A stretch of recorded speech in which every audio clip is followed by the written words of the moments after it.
Kurumjari. Can you say Kurumjari? That's how you say hello in Manipur. Welcome to Patrika's Little Star Cafe. Facts that are fast, fun, and keep you happy.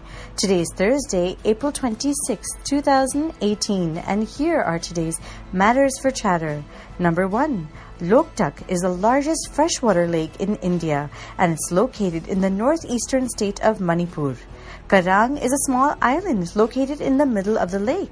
It has become the country's first cashless island, with more and more people taking the digital route for making payments for buying something.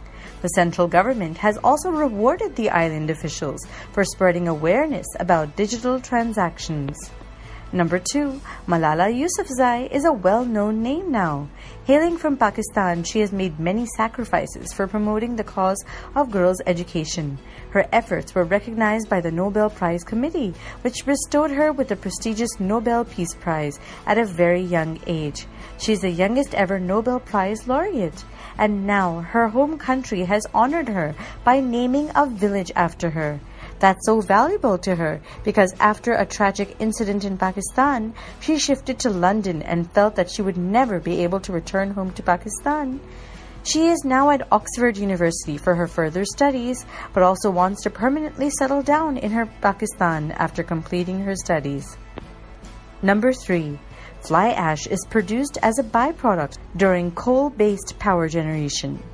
When powdered coal is burnt, small dark flecks of fly ash are produced, which is harmful for human beings. But scientists have found out a beneficial use of this otherwise harmful product.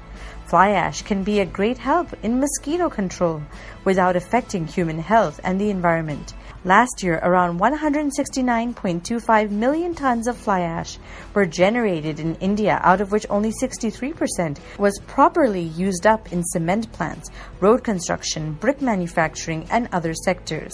Hence, using fly ash in the biopesticide industry can help in the safe and beneficial disposal of the harmful material. Just one more way to recycle. And now for today's mega matter.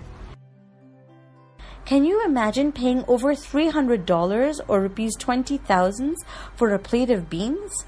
Well, in some parts of the world, like in South Sudan, they're paying the equivalent of that.